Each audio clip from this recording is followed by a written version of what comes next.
ఎడారిలో సెలయేళ్ళు మే 21. నేను పాడిన పాట రాత్రియందు జ్ఞాపకము చేసుకొందును. 77వ కీర్తన 6వ వచనం. పాటలు పాడే ఒక పిట్ట గురించి విన్నాను. అది తన పంజరం మీద వెలుగు పడుతున్నప్పుడు యజమాని కోరిన పాట ఎంత మాత్రము పాడదు. ఓ కూని రాగం తీస్తుందేమో కానీ పూర్తి పాట మాత్రం పంజరం మీద దుప్పటి కప్పి చీకటి చేస్తేనే తప్ప పాడదు. చాలామంది చీకటి అలుముకుంటేనే కానీ పాటలు పాడడం నేర్చుకోరు. నైటింగేల్ పక్షుల గురించి ఓ మాట ఉంది.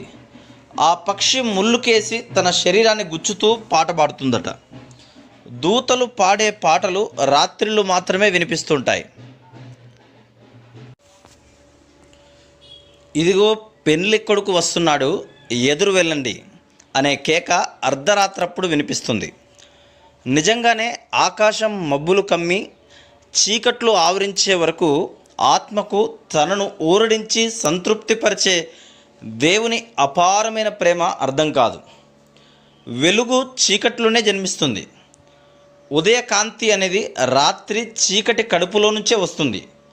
నటాలి అనే పదవీ భ్రష్టురాలైన మహారాణి కోసం దక్షిణ ఐరోపా ప్రాంతాల్లో వెదకడానికి వెళ్ళిన జేమ్స్ క్రీల్మన్ అనే ఆయన ఇలా రాస్తాడు: అదో మరుపురాని ప్రయాణం.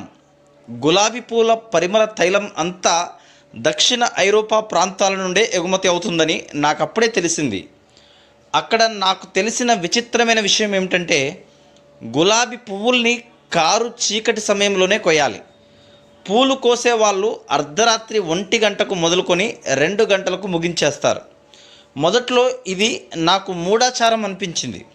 అయితే ఈ దివ్యమైన మర్మాన్ని అడిగి తెలుసుకున్నాను. వైజ్ఞానిక పరీక్షలు రుజువు చేసింది ఏంటంటే, ఉదయం అయ్యేసరికి గులాబీ పూలలో నుండి 40% పరిమళం తగ్గిపోతుందని. ఈ ఉదాహరణను మన ఆత్మలకు ఎలా అన్వయించుకోగలం?